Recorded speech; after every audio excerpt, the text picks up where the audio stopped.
Seperti yang sudah saya sampaikan di awal bahwa penghematan anggaran negara ini terus disampaikan, pesannya betul-betul ditekankan oleh Presiden Prabowo Subianto dalam setiap kegiatan, dalam setiap acara. Saya akan kutip di acara terakhir yang dihadiri juga oleh Presiden Prabowo Subianto di mana pesan ini juga kembali disampaikan. Acara ini kembali ataupun juga acara ini dihadiri oleh Presiden Prabowo Subianto, yaitu adalah acara penyerahan secara digital, daftar isian pelaksanaan anggaran dan buku alokasi transfer ke daerah tahun anggaran 2025 serta peluncuran katalog elektronik versi 6.0 yang digelar di Istana Negara Jakarta pada Selasa lalu. Dan juga ini yang disampaikan, saya akan langsung kutip supaya sama persis, tidak ada yang salah, tidak ada yang melenceng bahkan perkataannya. Beliau menyampaikan, belanja negara harus kita lakukan dengan meningkatkan efisiensi, penghematan di semua bidang, mengurangi pemborosan. Kita sekarang dalam rangka waspada menghadapi tantangan-tantangan yang tidak menentu. Kita harus ikat sabuk-sabuk kita. Kita harus, sekali lagi, saya tekankan, hemat. Tidak boleh lagi ada toleransi terhadap kebocoran pengeluaran yang boros. Itu yang betul-betul ditekankan oleh Presiden Prabowo Subianto.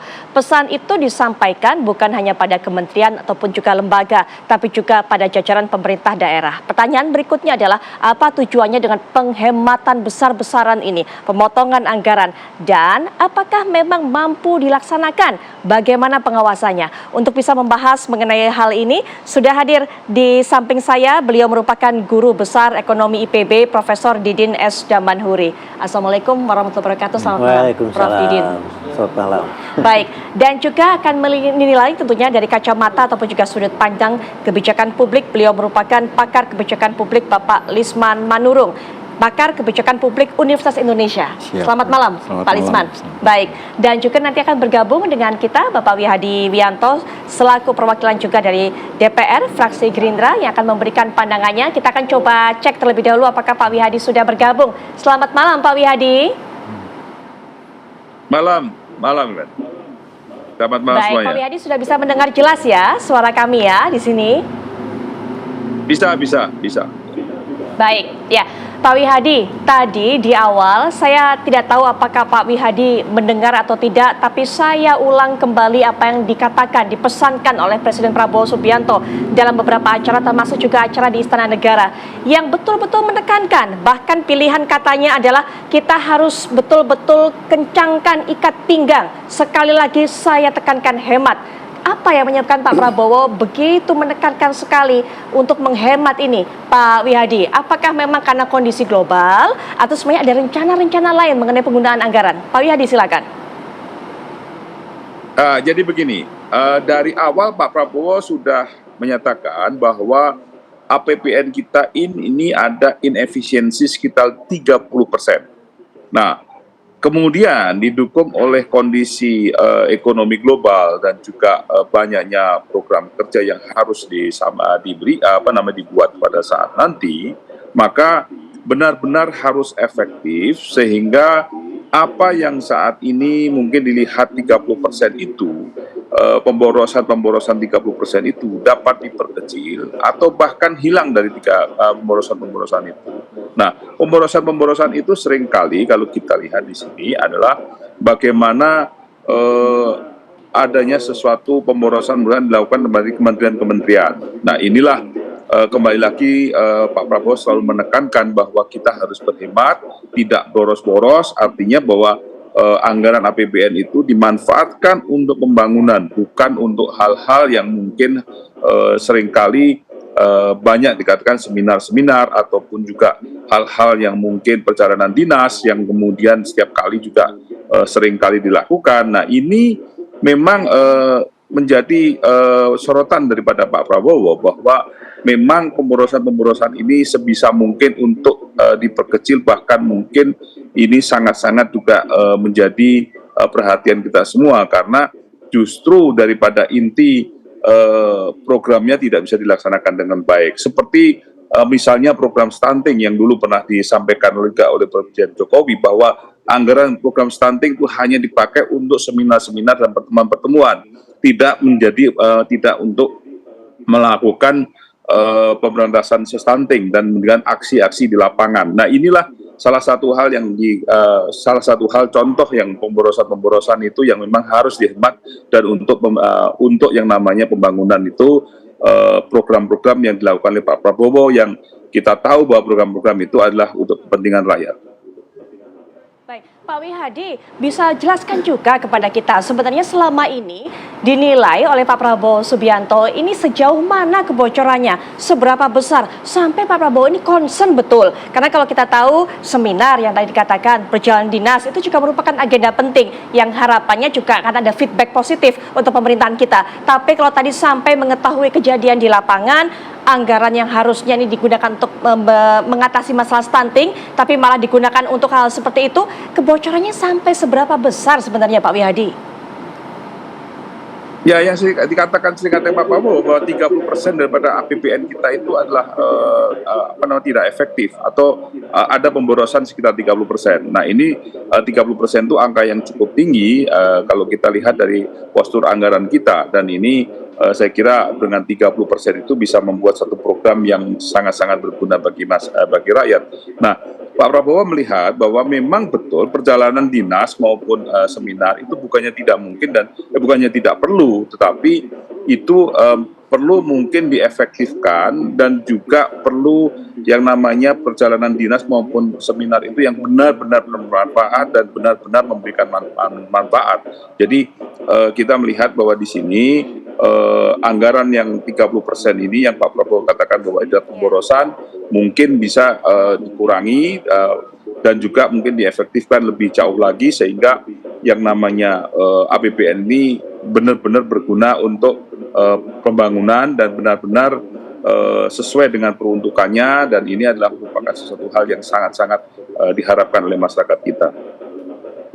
Baik Pak Wihadi, kita sudah paket angkanya Prof. Pak Lisman, sampai 30% kebocoran digunakan untuk hal-hal yang tidak efektif, bukan menyalahi aturan, tapi tujuannya itu tidak untuk masyarakat, tidak bawa manfaat. Bagaimana melihat ini Prof?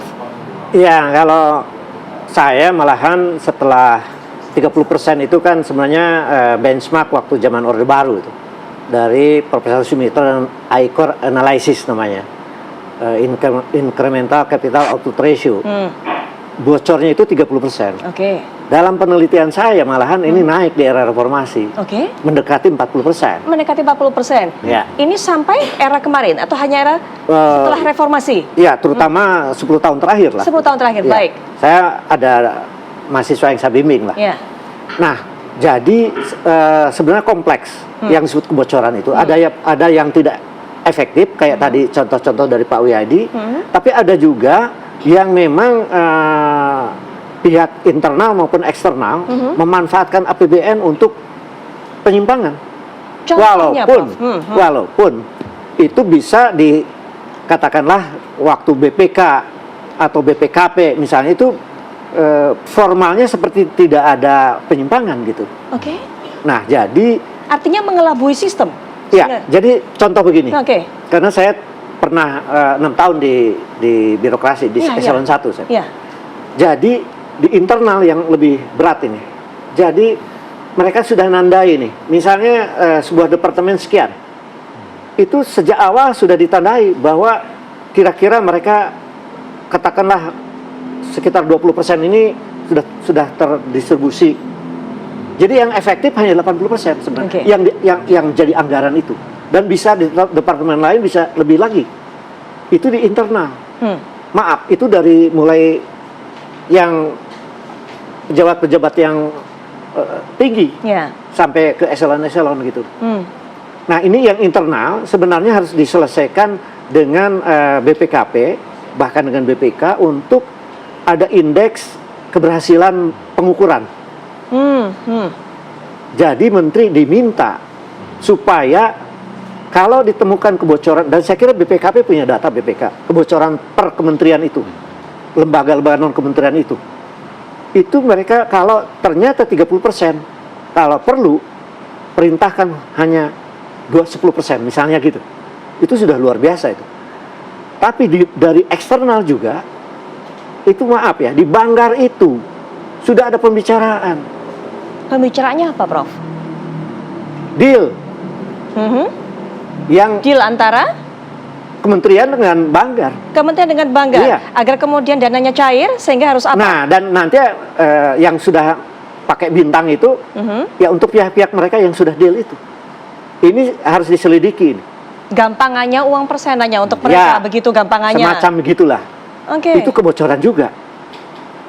Itu DPR. Belum, maaf, para katakanlah pengusaha-pengusaha tertentu, Ya. itu sudah deal dengan DPR. Bahwa misalnya APBN-nya jatuh ke proyek-proyek itu ke mereka. Jadi agak berbagai modus di mana kebocoran itu tidak semata-mata katakanlah tidak efektif. Itu bahasa saya itu tidak efektif tadi. Oke. Itu. Misalnya tadi dipakai seminar yang berlebihan, Ya, perjalanan yang berlebihan. Itu internal. Internal. Tapi ada faktor eksternal yang Plus ternyata yang internal yang lain, yang dibintangin tadi. ya. Jadi masing-masing sudah memperoleh jatah Ada jatahnya. di Itu kementerian-kementerian itu. ada hubungannya juga dengan bangga Itu DPR. internal. Ya. Ini yang menurut saya kebocoran lebih serius.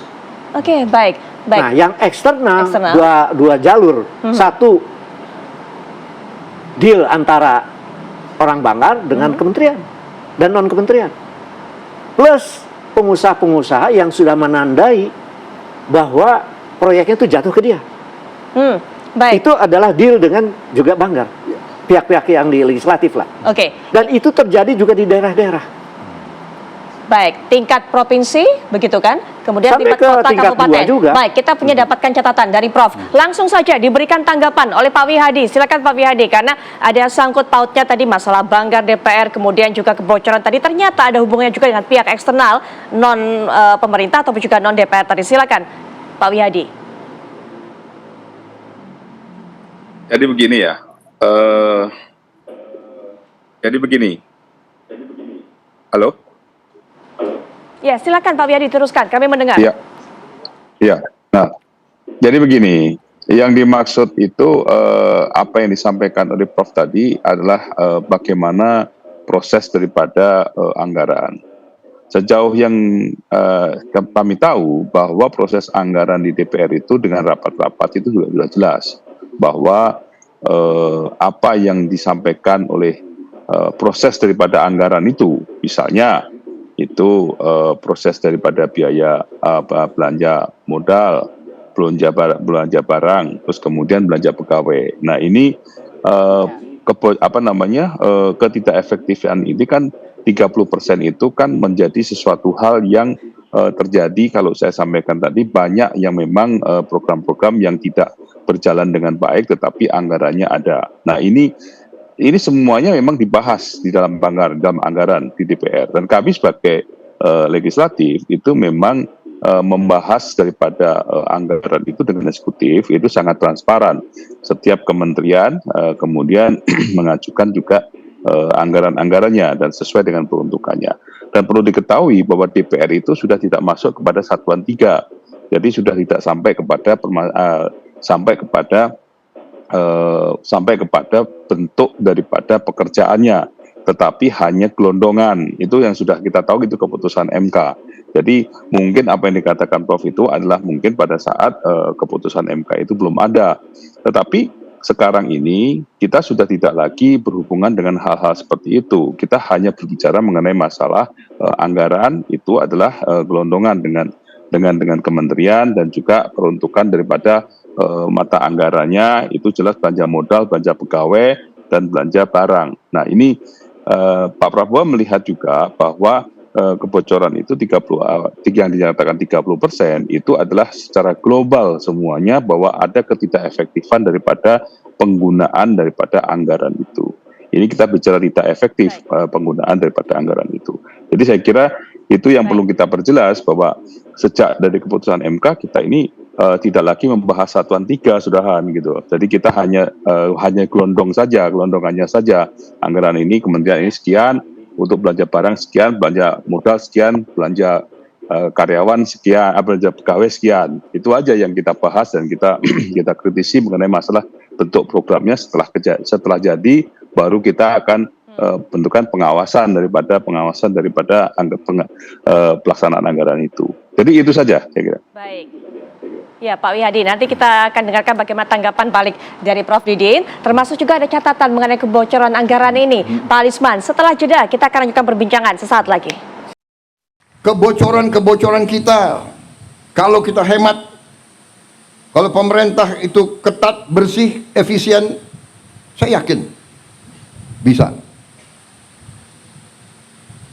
Tapi ini butuh jiwa besar. Saudara-saudara, jiwa besar. Gubernur, bupati, semuanya harus bekerja. Wali kota. Sudahlah. Acara-acara yang tidak penting kurangi. Ya kan? Seminar, terlalu banyak rapat. Kenapa rapat atau ini harus di hotel di mana gitu? Saudara-saudara, hitungan kita perjalanan luar negeri saja itu Indonesia ini perjalanan luar negeri pejabat-pejabat 3 miliar dolar. Saya minta dikurangi 50% saja. Kalau bisa dikurangi 50%, artinya kita bisa menghemat 15T. 15T itu berapa bendungan, berapa irigasi, berapa SD bisa kita perbaiki, berapa anak sekolah bisa kita kasih makan. Tolonglah ya para menteri, puasa dulu. Puasanya 5 tahun. Kalau 5 tahun kita hemat 1,5 miliar dolar dari perjalanan saja. Saudara-saudara, tapi bayangkan itu, apa yang kita bisa? Tolonglah para menteri berhemat dulu 5 tahun saja setidaknya. Kalau memang bisa dipangkas sampai 50%, penyelenggaraan mulai seminar, perjalanan luar negeri, itu bisa dimanfaatkan untuk memberikan sesuatu yang masyarakat lebih merasakan manfaatnya. Itu disampaikan oleh Presiden Prabowo Subianto. Ada catatan dari Pak Lisman mengenai hal ini. Kita kembali lagi masih soal kebocoran anggaran dan bagaimana upaya untuk penghematannya. 40% ternyata kalau kata Prof. Didi. Pak Wihadi tadi menyampaikan 30%. Catatan Pak Lisman. Yang saya lihat dari presiden yang kesekian, ya, semuanya berusaha untuk mengatasi kebocoran ini. Oke. Nah sekarang saya percaya bahwa Pak Prabowo sebagai elected official ya, yang paling bertanggung jawab mengenai siapapun di Indonesia ini, bukan pihak-pihak lain ya, berdasarkan mandat dari rakyat. Dan bersih suara yang masuk ya, dengan macam-macam. Nah, beliau merasa bahwa dia mencoba untuk membuat rakyat benar-benar mendengar ini. Kan itu kan udah dari dulu kan.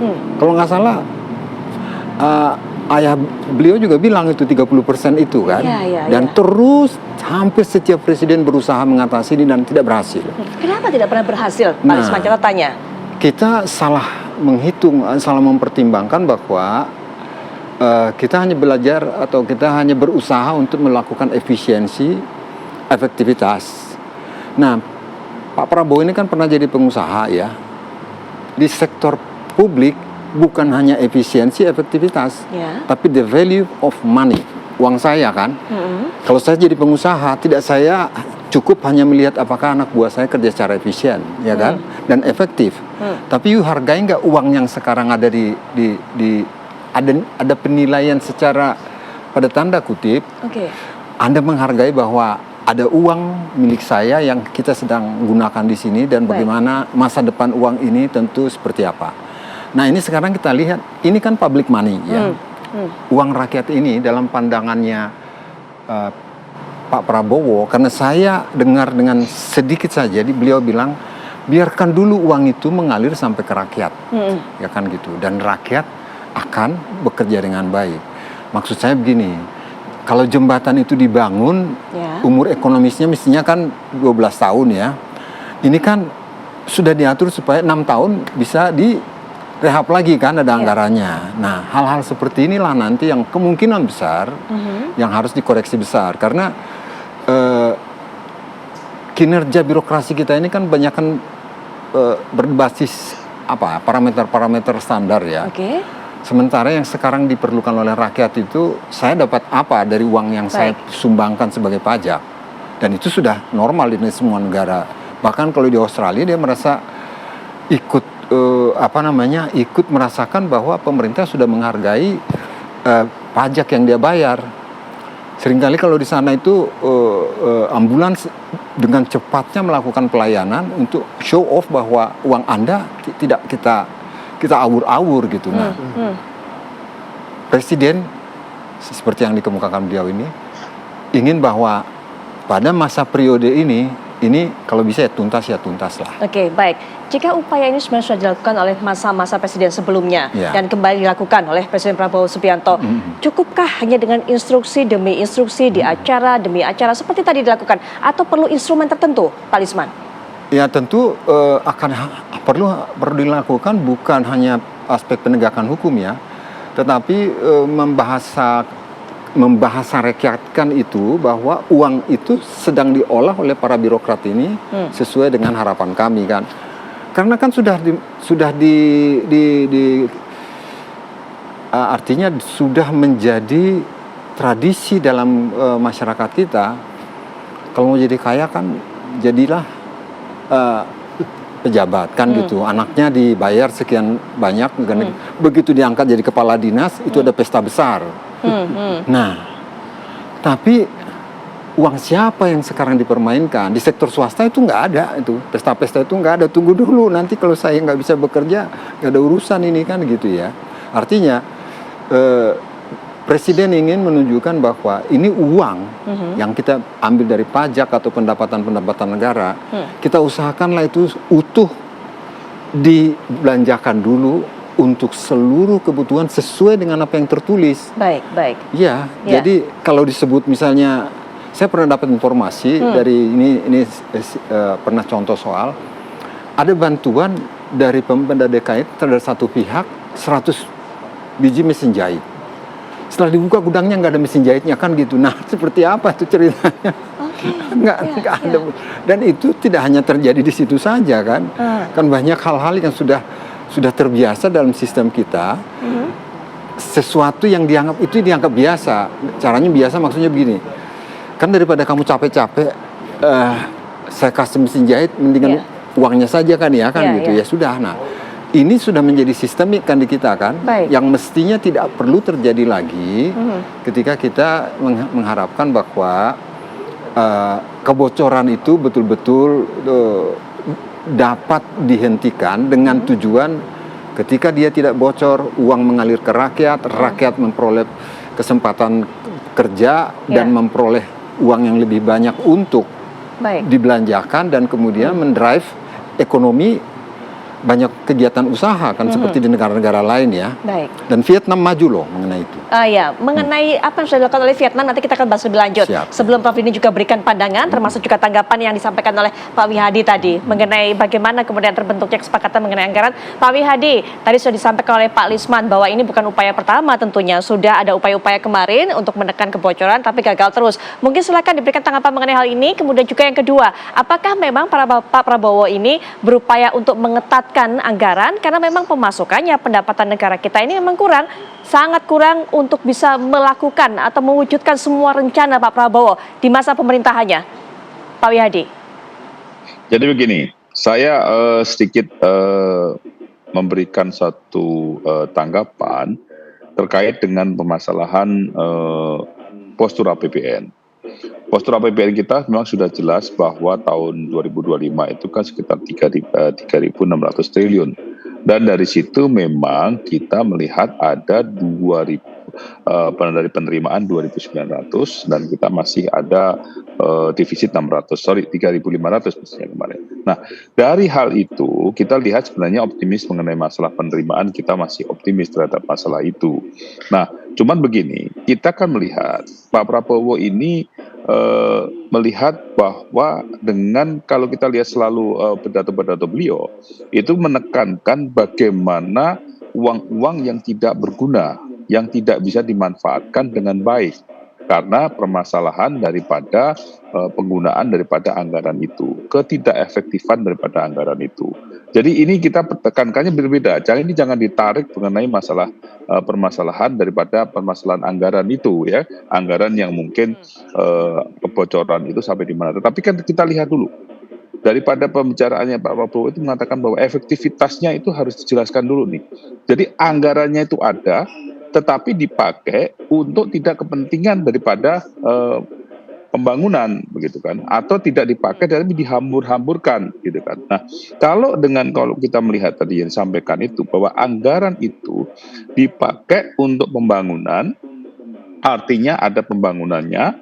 Dan kemudian kita melihat bahwa kalau misalnya pembangunan itu misalnya tidak sesuai, ada BPK, ada BPKP yang memeriksa itu, sehingga seringkali memang kerugian apa mungkin tidak sesuai dengan apa yang disampaikan dalam dari anggaran itu, maka pembayaran kerugian itu akan selalu dilakukan. Nah, ini mekanisme ini kan sudah berjalan. Jadi artinya yang disoroti oleh Pak Prabowo itu adalah bagaimana ketidakefektifan daripada anggaran itu yang ada tetapi tidak berguna atau istilahnya bukan tidak berguna tapi ini tidak efektif lah, begitu kita katakan. Nah, ini yang mesti harus jangan ditarik-tarik dulu nih permasalahannya. Pak Prabowo mengatakan bahwa seperti ini. Nah, ini concern Pak Prabowo tahu sekali bahwa apa yang disampaikan penghematan daripada anggaran itu bisa dimanfaatkan untuk kepentingan kesejahteraan dengan program-programnya Pak Prabowo, dengan program-program quick win-nya Pak Prabowo yang untuk kepentingan rakyat banyak, gitu kan. Nah, inilah jadi kita harus memutuskan bahwa Pak Prabowo benar-benar ingin mengefektifkan ini. Efektifkan berarti apa? Berarti harus benar-benar kementerian itu menyusun daripada anggarannya itu untuk kepentingan-kepentingan yang memang itu kepentingannya yang berguna. Jadi misalnya seminar yang seharusnya 10 kali saja bisa aja, ya jangan dibuat 20 kali atau 30 kali, 10 kali udah selesai. Misalnya ini sudah selesai. Kemudian kunjungan juga ke daerah yang memang harus dikunjungi, tidak perlu semuanya. Nah, ini penghematan ini yang dilakukan dalam APBN itu, gitu. Ini kita melihat dari apa yang disampaikan oleh Pak Prabowo. Jadi kalau apa yang disampaikan oleh Prof tadi itu dan juga Pak Iman adalah ini kan permasalahan memang ya kalau jelas-jelas ada barangnya, ada proyeknya tapi tidak adanya, ya itu sudah bertahap masalah korupsi, gitu kan. Itu tentu ada penanganan tersendiri bahwa memang itu bisa dilaporkan sebagai tindak pidana korupsi, gitu kan, karena memang tidak melakukan ini. Tetapi kan bukan itu yang disampaikan. Yang disampaikan adalah bagaimana mengefektifkan daripada APBN ini untuk kepentingan dengan penghematan, untuk kepentingan pembangunan yang lain, begitulah. Jadi itu mungkin jangan lari dulu. Ini masalahnya harus tidak melebar kemana-mana, tetapi melebarnya adalah efektivitas daripada anggaran itu. Baik Pak Wihadi, kita akan bicara sesuai dengan koridornya. Nah, Pak Prof Didi juga mungkin sudah diberikan tanggapan apa yang disampaikan oleh Pak Wihadi, terutama tadi awal sebelum jeda. Iya, begini, bayangkan 30% saja. Kalau saya kan 40% tuh. Itu 1.200 triliun. Gak mungkin hanya karena soal-soal seminar, soal-soal inefektivitas. Ini pas dalam bahasa referensi ekonomi politik, itu sebenarnya leakages. Jadi inefisiensi, inefektivitas, korupsi, dan hal-hal yang sebenarnya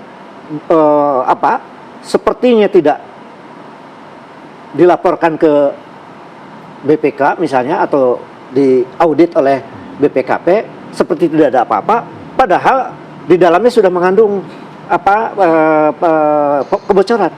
Itu yang saya contohkan adalah di birokrasi itu sudah terbiasa, ada kebiasaan bahwa sudah dibintangin itu. Bahwa misalnya tadi 20% itu bagaimana itu mengejar yang itu. Kalau soal jumlah yang dipakai dari 20 seminar jadi hanya 10 dan sebagainya, itu kecil itu menurut saya. Oh, oke. 1.200 itu gede banget. Dan itu berarti ada di kementerian, non-kementerian, di daerah, yang itu harus presiden bisa bicara dengan kepala BPKP yang internal, kepala BPK yang internal, dan kasus-kasusnya itu bisa diidentifikasi sebenarnya menurut saya. Jadi leakages itu, bocornya itu, bayangkan ini contoh ya, Iya. di bidang yang sangat fisik nih, infrastruktur fisik ini, itu apa namanya, speknya itu ada yang hilang, ada yang hanya 50% di daerah tertentu. Daerah tertentu memang ada yang bagus itu paling 10-20%, ada yang sampai 60% yang fisik itu. Ini kan harus diselidiki ini, Baik. modus-modus kebocoran. Jadi kebocoran itu inefisiensi, inefektivitas, Oke. korupsi, dan spek-spek yang tidak terpenuhi itu. Kan tadi ada belanja modal, belanja barang. Ini adalah kunci-kunci di mana korupsi terjadi, Baik. manipulasi terjadi. Baik. Tapi mungkin secara akunting, Ya. diperiksa itu masih tidak seperti tidak ada penyelewengan gitu. Oke, baik Prof. Ini yang harus diselidiki. Menurut saya Presiden bisa bicara dengan kepala BPK, dengan kepala BPKP yang Iya. internal, BPK yang eksternal, audit.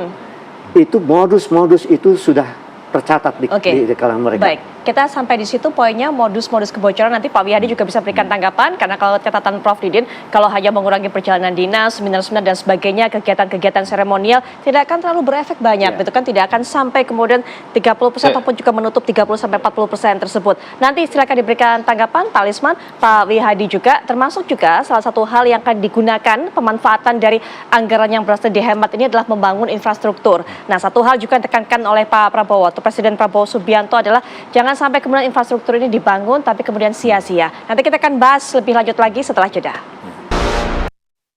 Kita mengerti bahwa infrastruktur adalah penting untuk membuka konektivitas, memperlancar arus lalu lintas, dengan demikian memacu pembangunan ekonomi. Kita harus tahu bahwa infrastruktur ini adalah dibangun dengan uang rakyat. Saya ingatkan untuk kesekian kalinya bahwa setiap rupiah uang rakyat harus dipakai, digunakan sebesar-besarnya untuk kepentingan rakyat. Untuk pihak pekerjaan umum dan pihak yang melaksanakan pembangunan tersebut, terima kasih atas perencanaan pelaksanaan yang baik. Yakinkan bahwa semua yang dibangun adalah sesuai spesifikasi. Yakinkan bahwa efisiensi dan kualitas dipertahankan.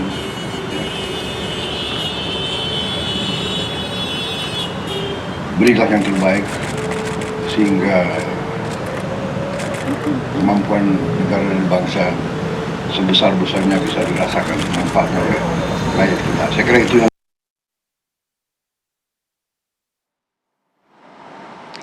Selain kita akan bicarakan lebih lanjut mengenai catatan dari Prof Didin tadi, ada modus-modus kebocoran, sehingga kalau dikatakan menghemat perjalanan dinas, menghemat kemudian kegiatan-kegiatan seremonial, seminar, itu tidak hanya sampai atau tidak hanya mencukupi 30% tersebut kebocoran anggaran yang sudah ada. Tadi kita juga simak, kita juga dengarkan apa yang menjadi pesan dari Presiden Prabowo Subianto. Infrastruktur dibangun dengan uang rakyat, sehingga kemudian harus dibangun sesuai dengan spesifikasinya, harus efisien dan juga harus betul-betul bermanfaat, tidak sia-sia. Ada catatan mengenai hal ini juga, kebocoran anggaran dari pembangunan infrastruktur yang dinilai sia-sia selama ini, Pak Lisman. Yang bukan infrastrukturnya yang sia-sia ya, tetapi kualitas dari infrastrukturnya itu yang membuat rakyat menderita gitu loh. Oke.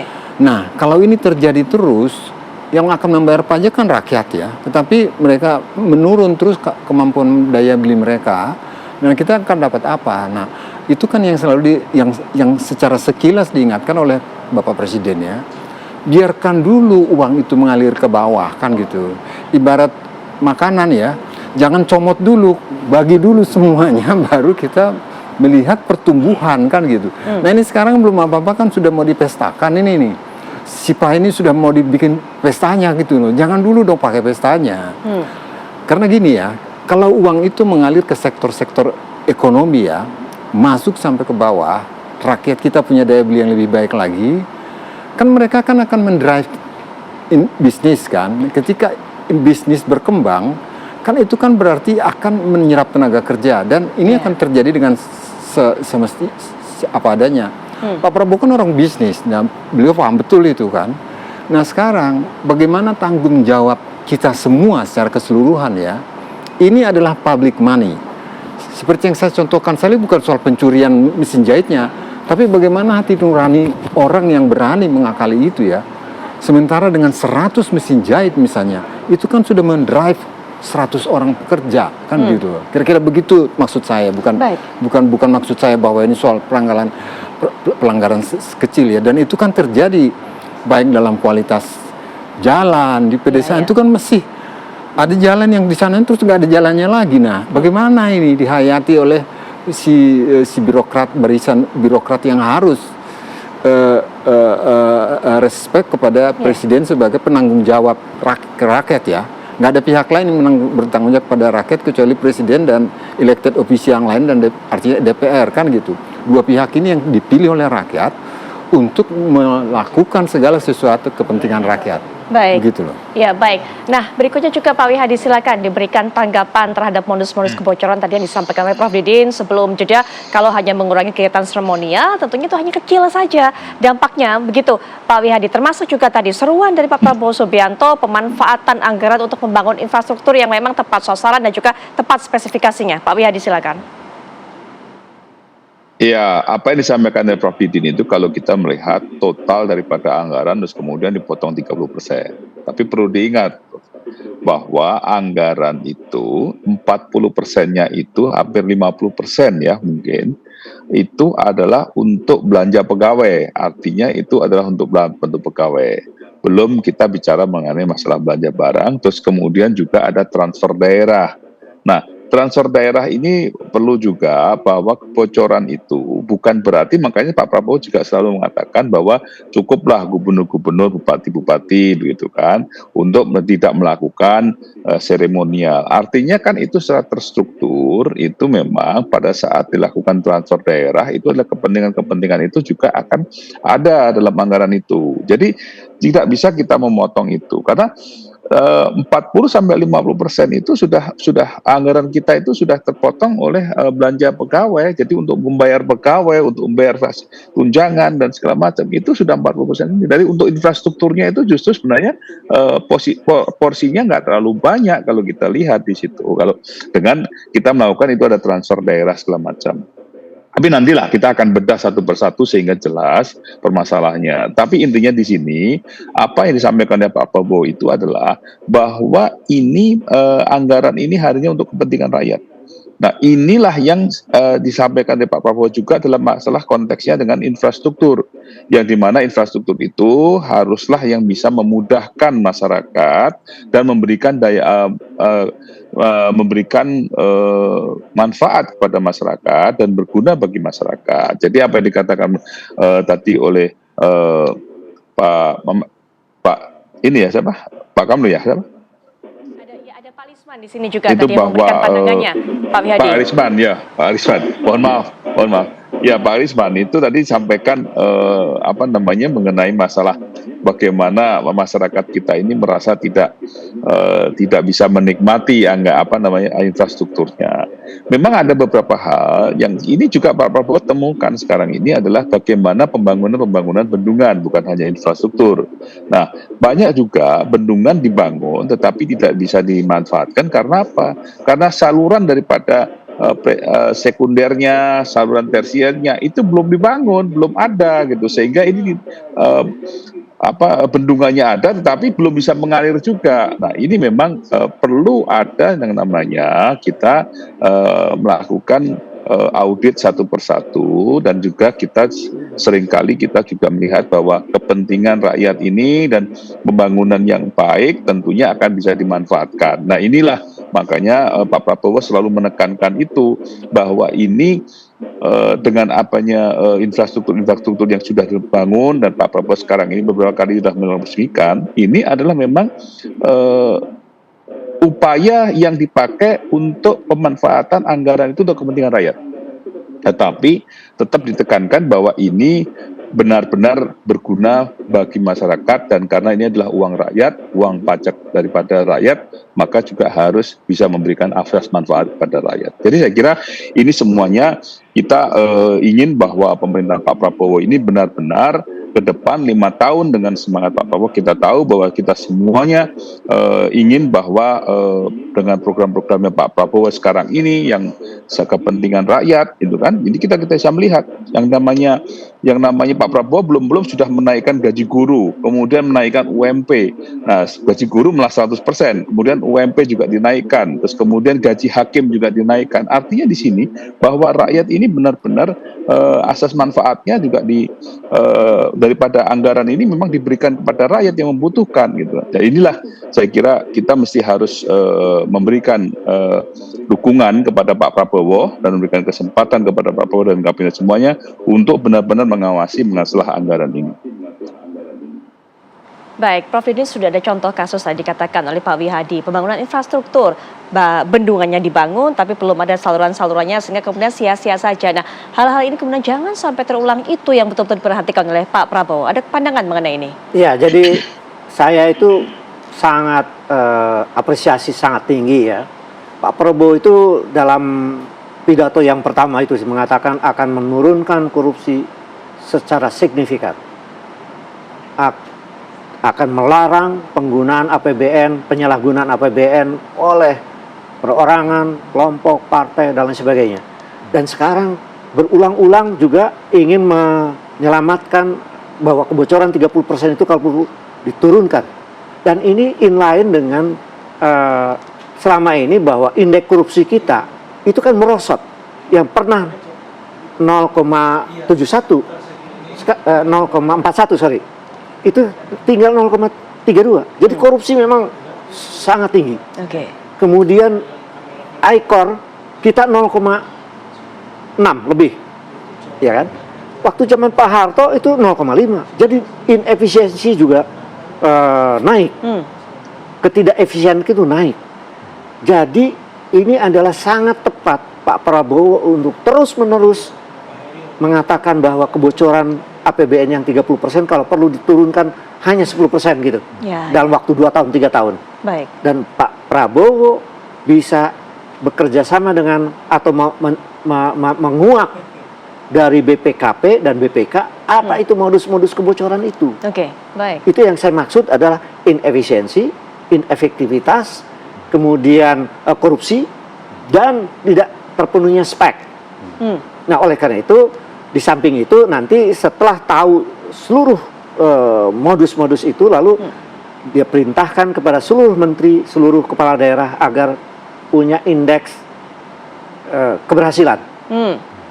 Masing-masing itu dengan kebocoran yang harus ditekan sampai sekian persen. Dan indeks keberhasilan yang outputnya dan outcome masyarakat yang diterima masyarakat harus jelas. Itu saya kira bisa dikuantifikasi, dan perintah itu tinggal nanti di operation room-nya itu tinggal ngecek aja itu. Menteri tertentu ada kemajuannya nggak di dalam penurunan kebocoran, dan ada kemajuannya nggak output dan outcome yang diterima masyarakat. Jadi saya kira ini perlu dukungan karena memang ini sangat serius disampaikan berulang-ulang, dan saya kira ini adalah momentum ya, masyarakat juga untuk mengawal ini semua. Baik. Termasuk Pak Wihadi, saya kira tadi di DPR, di Banggar juga sama-sama agar memang ini sinergi semua lembaga ya mendukung ini. Ya, Prof. Didin sudah sampaikan tadi bagaimana step by step-nya apa yang harus dilakukan untuk bisa menjamin melaksanakan tadi instruksi dari Pak Prabowo untuk menetapkan anggaran dan juga anggarannya semuanya digunakan untuk masyarakat. Penutup, silakan Pak Lisman. Ya, dan saya kira yang tidak kalah pentingnya dampak dari pola lama itu kan ego sektoral. Ya, karena di situ banyak hal yang ya macam-macam kan. Nah, sekarang memasuki situasi ini tampaknya Bapak Presiden minta kompak semua dalam kolaborasi lah. Iya. Jadi kalau ada misalnya beliau ini di Kabupaten A dan Kabupaten B, saya bisikin, saya mau bangun jalan di sini. oh jangan dulu dong, oke, yang mana maksudnya kan gitu. Nah ini kan seringkali kan dua kabupaten yang berdampingan melakukan hal yang tidak efisien karena tidak didiskusikan dulu kan Ya. gitu. Nah, Tidak sinergi. dan sinergi dan juga sense of kompak lah kan gitu ya. Betul. Beliau mengharapkan seluruh kompak untuk pada masa-masa ini mumpung beliau masih bisa. Kan umur beliau kan sudah sekian tahun ya, minimal dia sudah menyampaikan sesuatu yang terbaik untuk dilanjutkan oleh presiden-presiden yang lain, begitu Bu. Baik, Pak Lisman terima kasih, Pak Fidi juga terima kasih sudah memberikan pandangannya apa yang harusnya dilakukan oleh pihak pemerintah tentunya untuk bisa menjamin terlaksananya instruksi dari Presiden Prabowo Subianto tersebut. Pak Wihadi juga terima kasih, Pak Wihadi di sela-sela kegiatannya di Bali kabarnya. Ini masih menyediakan waktu untuk bisa berbincang dengan kami di Apa Kabar Indonesia Malam. Sekali lagi terima kasih. Kita manfaatkan momentum ini seperti kata Prof Didi tadi, Pak Lisman juga katakan pentingnya kolaborasi untuk bisa menghemat anggaran, tujuannya semuanya untuk kepentingan masyarakat.